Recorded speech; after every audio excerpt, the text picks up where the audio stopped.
Hello, Hello, everyone. this is the episode Futurology, the Business of the Future. Before we answer questions from participants of our Futurology project, I'd like you, in your own unique way, to give your definition of business.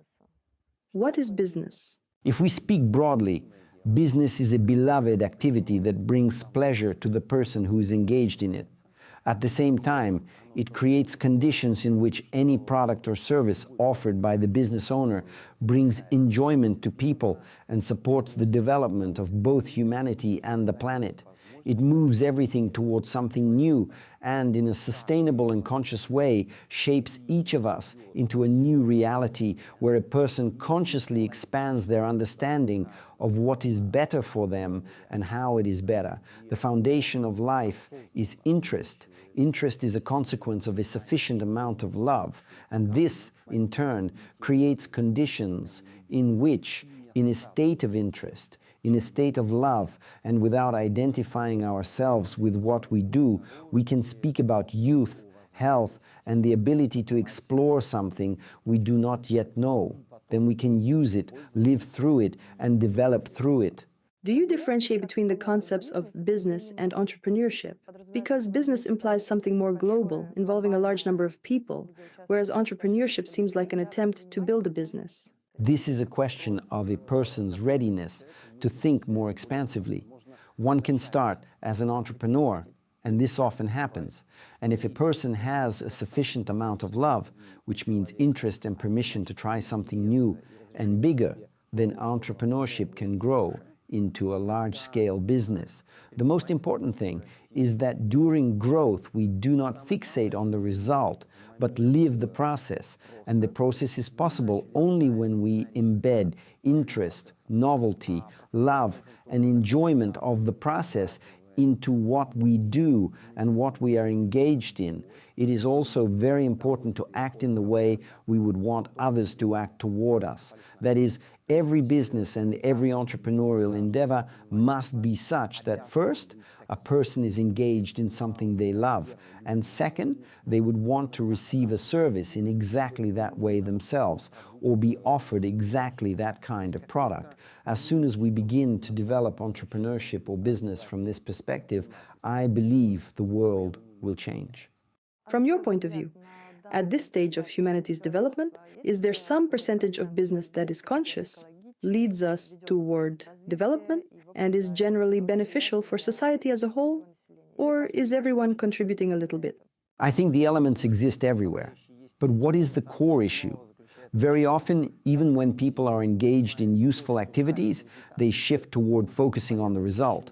And then those useful activities begin to deform, degrade, and stop being what they were at the beginning, when there was interest, excitement, and a desire to do something well. I have seen this many times. People opening restaurants or cafes, or providing massage services or some kind of therapy. They enjoyed it and received pleasure from it, but at some point routine consumed them and they began to act by inertia. The food was no longer as tasty, the service was no longer as high quality, and the massage was done not out of a desire to help another person, but simply to earn money. When this gradual shift of focus occurs, everything starts to degrade immediately. The degradation you describe, which is essentially based on burnout, what does it signal? That a person failed to scale in time or failed to move into a new level of quality in their business? It is a combination of factors. One must understand that business is just one area of life. A person also has family, children, a spouse or partner, friends, interests and hobbies. There needs to be variety so that we can switch between different spheres. So business itself, first of all, must bring pleasure. That is essential. But on another level, it provides an opportunity for other areas of life to develop as well. When we earn money and do something beautiful and meaningful, it will develop only if we have desires beyond the business itself. Buying a house, buying a motorcycle, traveling with family, buying great sneakers, buying a football for the kids. There must be balance. And interestingly enough, as surprising as it may sound, we need to divide everything. Since we are speaking about the future, about futurology, business and life outside of business should be 50-50. The key point is that business should develop from a sincere desire of the heart that brings pleasure and growth to the person and their loved ones. Then customers and clients, or those interested in the product or service, will come to pay for it and to fulfill the desires that person has outside of business. That is the short version. At the same time, you have said that the position of many investors, those who try to earn through investments with minimal involvement, relying only on analytics, is also not particularly healthy. I would say it is completely unhealthy. It leads to degradation. It is like filling a car with gasoline but never driving it anywhere. We need fuel in a car only to go somewhere that interests us. If instead we try to fill every canister and container in the house with gasoline and never use it, the house becomes toxic, even though gasoline itself is useful for a car. The same applies to money. If we have money but no interests, tasks, or desires connected to it, the money begins to consume the person who owns it. That is why burnout happens when a person earns money but does not know what they want to spend it on, even though everything seems to be working. A person becomes a function for making money, essentially a consumable resource. Will this type of investing disappear in the future? If we speak about the future, it is probabilistic. And we are now talking about the future we would like to move into, the future of love. Everything depends on how much love there will be. For example, today I see that European Union countries are actively promoting the idea, let's live more modestly, let's save more, let's earn less, let's consume less. This is degradation, because there's a principle that goes like this. If you are prosperous, you are with God. If you are impoverished, you are not with God. Prosperity is not what they try to impose on us as something bad. Images from the 1990s, corruption, and similar distortions. Those are examples of what is incorrect, and they are deliberately emphasized. It is like saying we should stop producing cars because sometimes there are accidents, pedestrians get injured, and sometimes people even die. Or that we should abandon electricity because it can cause an electric shocks and even death. This perspective comes from people who manipulate others. People who live in fear come into power or gain control over others. And because they lack inner capacity, they act in a narrow and distorted way. The principle is simple. If we do good deeds, they return to us many times over. But if a person does something destructive, they need to create conditions where as many people as possible participate in that destruction because they live on those vibrations. What are we facing today? Many believe that once we arrive in love, everything will instantly blossom. We will be in love with life, with people, with ourselves. But for that, the heart must be opened. One must begin to act and use the instrument called love. If we do not do this, even though all conditions are already created for it, our own laws and beliefs that lack love will play a cruel joke on us. I see. We will approach this from different angles now, but you touched on the topic of saving.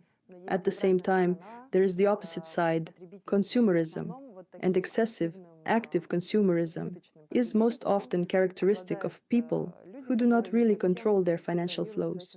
For example, someone at home may constantly buy things in online stores, or an office worker may spend their entire salary on the same day on things that are not particularly useful.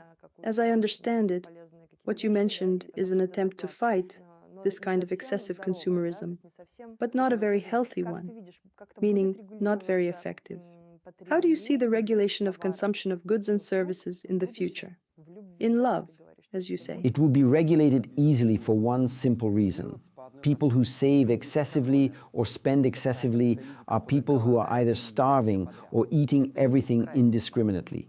These are people of extremes. The same person who goes deeply into religion and becomes a fanatic can just as easily become an atheist and deny everything. It is the same person, in exactly the same way as a person who is on every possible diet or eats everything without limits. It is the same person, a person of extremes. Therefore, when a person saves obsessively, it indicates a lack of love. And what is love? It is sensing interaction, and the harmonious penetration of the energy of what one interacts with and one's own energy. We interact with the entire world through sensing. When a person's sensing is weak, they either save and do not interact with the world at all, or they interact with it very quickly in order to spend everything as fast as possible on something unclear. In both cases, there is no feedback, because if we buy a great t-shirt, good sneakers, an excellent phone, a piece of jewelry, an incredibly cool bicycle, or even a thermos we take to work and genuinely enjoy it, money will inevitably come to us so that we can buy something else and enjoy that as well. There is no need to boast or to rejoice excessively. Boasting is an unwillingness to receive. Excessive outward joy blocks the possibility of being given more. Some might ask, so should we just sit there, take something calming and not react at all? There is inner joy and there is outer joy. When a person is overly emotional, it indicates a very small capacity. Give them a piece of candy, they jump to the ceiling. Take the candy away. They are ready to jump off a balcony. This happens because their capacity is small, so emotions swing sharply in both directions, positive and negative. When your capacity is large, all sensations occur internally. And due to this large capacity, conditions are created for us to feel the beauty of interiors, the beauty of design, the beauty of jewelry, the comfort and coziness of a car. When a person has no capacity, they drive some piece of junk and feel fine about it, because there are no receptors through which they can understand whether it is a car or just junk. But sometimes a person's receptors seem to be overloaded, and they get very short-lived pleasure from what they acquire. That is called fixation, and it happens only when a person lives with claims against the world, as if someone owes them something, when they evaluate everything through negation. What is bad here? What is terrible here? What is unpleasant here? All right, and in the future, at the level of the state, how will the issue of consumption and saving be resolved? How will it be regulated? It will not be regulated at all. The state's role is to create conditions in which a person does not experience artificial scarcity. That is all. I remember myself when we arrived in the United States, went to an outlet mall and bought several suitcases of things. Unnecessary clothes. Because there were discounts. We never wore a single item because we were buying not because we liked the things, but because they were cheap and supposedly good brands. Very quickly, we'd had enough. You immediately realize there is no feedback. Your energy is gone, you spend money, you earn that money, but you received no pleasure in return. After that, subsequent purchases became much more conscious. And after some time, if something did not evoke the feeling, wow, how satisfying this is, wow, how interesting, wow, how convenient, you simply reacted calmly and passed by. There is no need to restrict people. A person needs to try everything and choose the best. It is like when an acquaintance tells me that a certain car is great. I say, yes, it is probably great, but go and test drive 10 more cars. Most likely you will discover that you do not have a single clear answer about which one you like the most. In one car you like how it accelerates, in another how it brakes, in another the smoothness of the ride, in another the interior, and somewhere there is a balance of all of this. And that is probably where you will stop. So state regulation can exist in teaching a person quality, helping them feel quality, developing a sense of beauty. But for that, a person must have capacity, and capacity requires education. And education should not be about stuffing information into people, but about creating conditions for interest in discovering what they might enjoy. For this, we need to completely restructure the educational system and create conditions in which each person receives information that corresponds to their inner state, their genetics, and their predispositions.